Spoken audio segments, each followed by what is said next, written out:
Restrictions will now be extended to restaurants, bars, cafes 42 and cases clubs. are now linked to the popular drinking 428 new infections Over today. the last 2 weeks, a relatively low 40 or so So cases no more mingling have been is basically the Premier's to wear message. masks when they can't keep their distance from More others. restrictions will be imposed in the coming days. Or dancing, and everyone will have to be seated.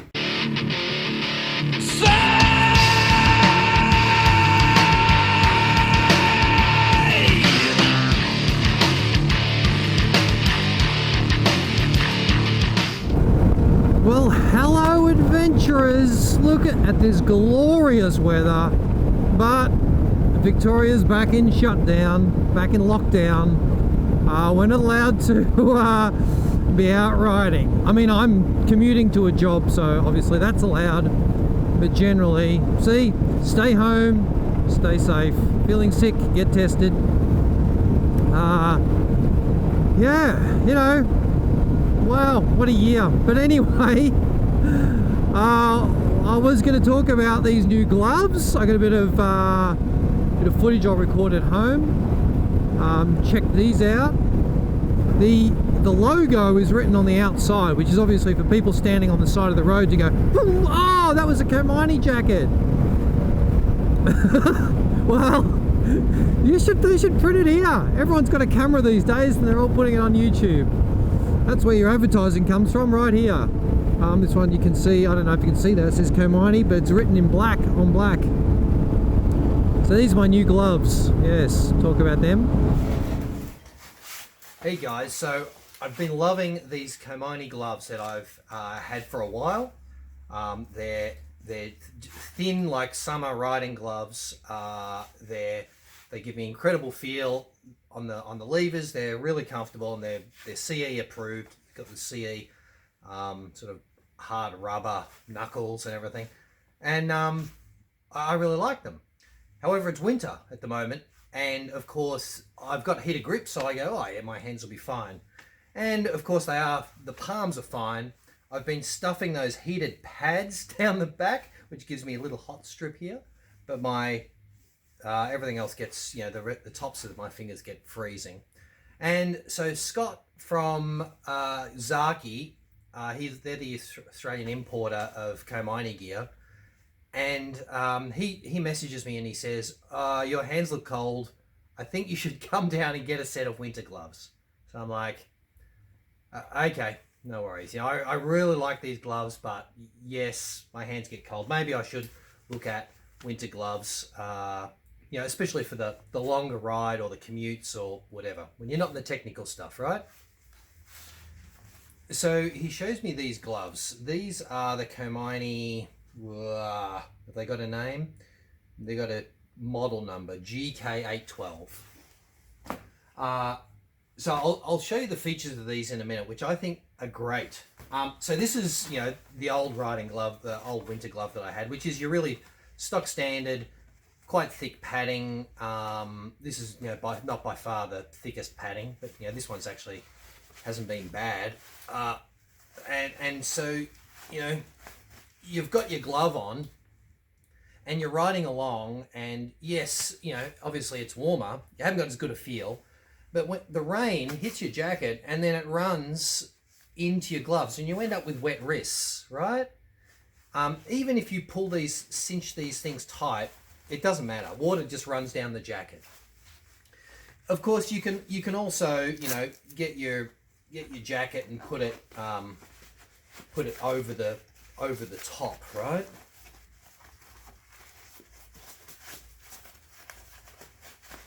Put it over the top, and then of course you're riding along and the wind-driven rain drives its way up there and you end up with a wet forearm. And actually there's nothing worse than feeling that cold trickle go to your elbow. It's terrible. So Scott brings out these Komine gloves. He said, oh, but you know, they're not big sellers. I guess they're, you know, slightly a cost up from your basic sort of winter gloves. And so they're going to they've stopped production. I'm not sure. And I said, that's crazy. Okay, let's have a look at these features, right? Firstly, you've got a winter glove with all the padding, CE armor, hard knuckles, hard palm. right? That's the bit that contacts the ground all the time. You've got the stitched little finger. You know, that's you normally see that on sport bike gloves, right? Well, I guess these can be used for your sport bike. But then you've got this double collar, right? This is ingenious. How can this not be popular? So you put your glove on. I mean, it's so easy to set up too, right? You put your glove on, then you get your waterproof jacket, right? And you put that over the collar, right? Easy. So far, you zip it up, and then you get your glove outer and you roll that up, right? Now you have got a glove that when it rains, it's waterproof, right? The rain runs up your arm, you slow down, you pull up at the lights, the water runs down, goes into here, and then it just drains out these little holes. This is ingenious. Yeah. Well, how could you own a set of winter gloves and not have that feature?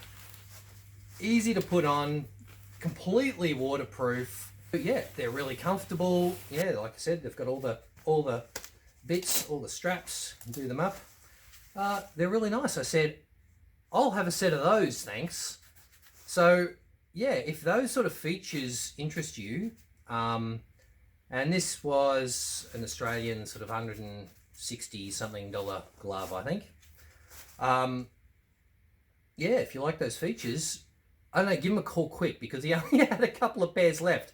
But I said, hey, people would love that. You should make more. So he said that's a possibility. I don't know. They've also got the, you know, I think most modern gloves have the smart tip fingers now. These ones are good. They've got the tip bit around the outside because I don't know why they bother putting it on here. You don't use your phone like this, right? Who uses their phone like this? You use the tip of your finger, and so that's the contact bit, and they work well. I've been using them. Yeah, so awesome set of gloves. Yeah, so really just a very quick video. I've got a couple of pretty good rides planned. Two of them have been postponed until this lockdown is finished, so that's another 5 weeks away. So I don't know, I guess I'll do some maintenance stuff in the shed, try and get some videos out. I need to have these reminders online of what I've done with my life. So yeah. Oh, poor bugger, flat tire. By the way, I am now running, I've got the Midas EO9 Dakar on the back, and I don't know if you saw that last video.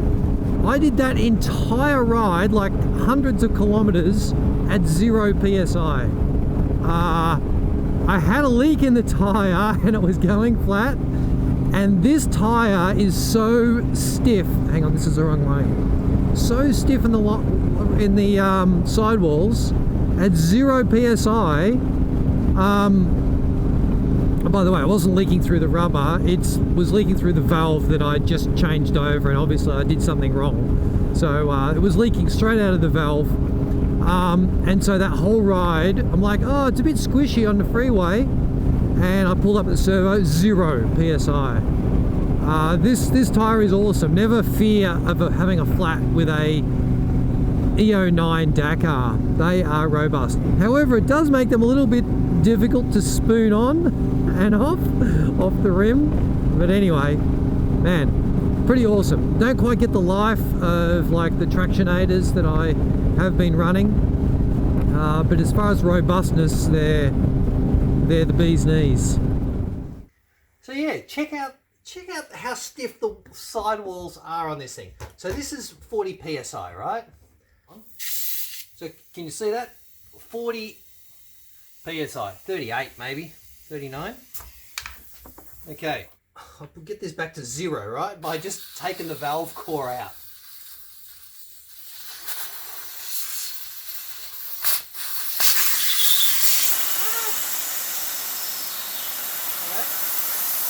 You watching it?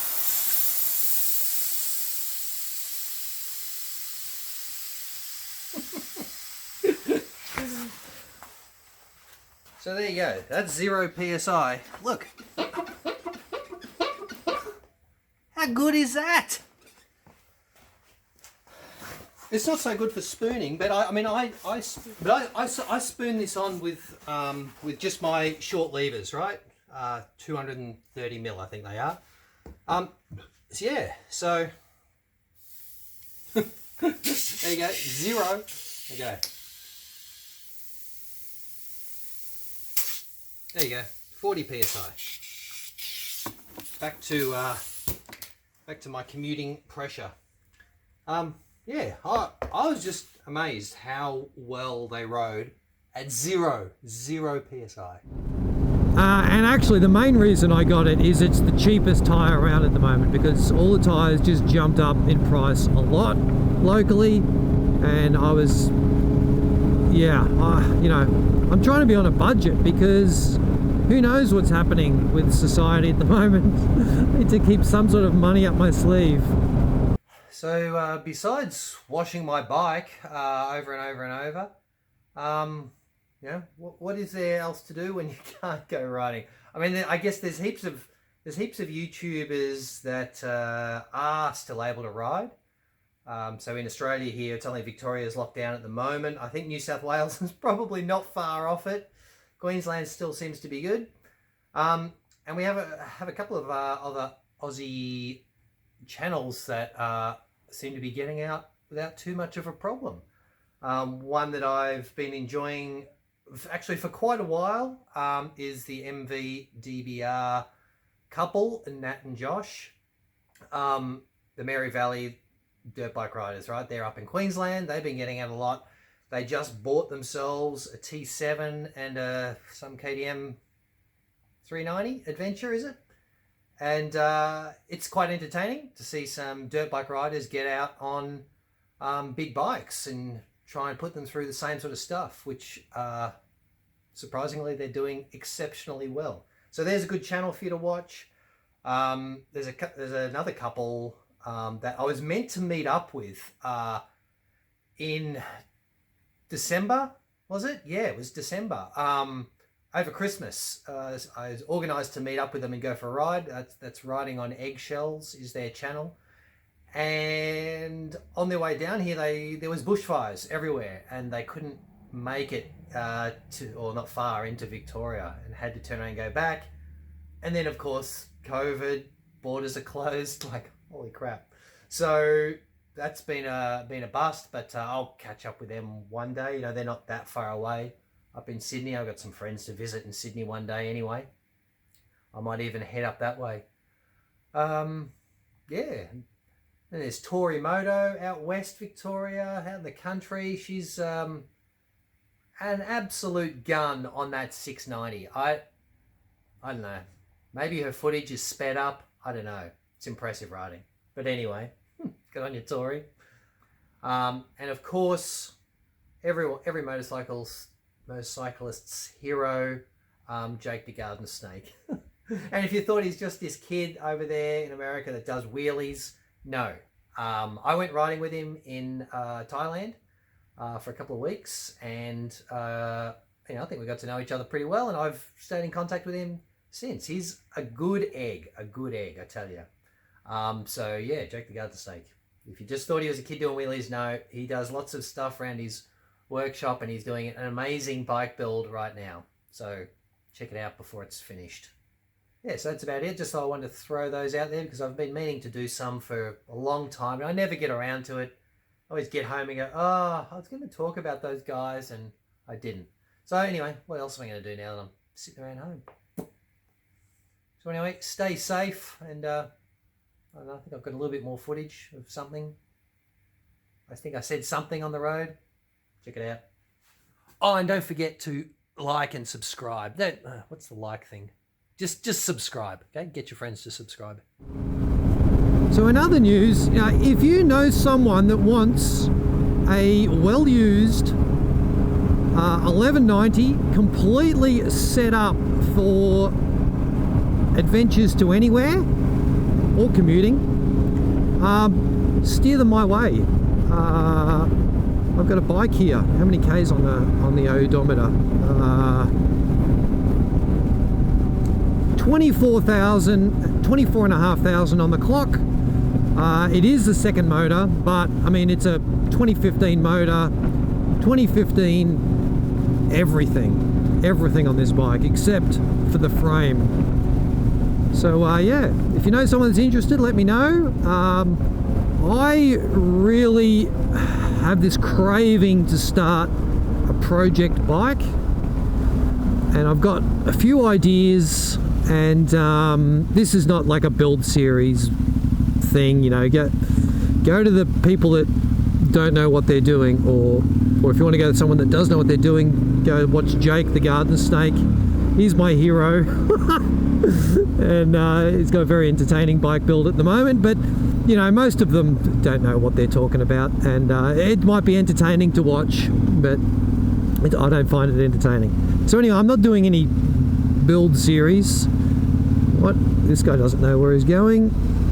I'm not doing a build series. I'm just gonna get a new bike, and I'm gonna customize it.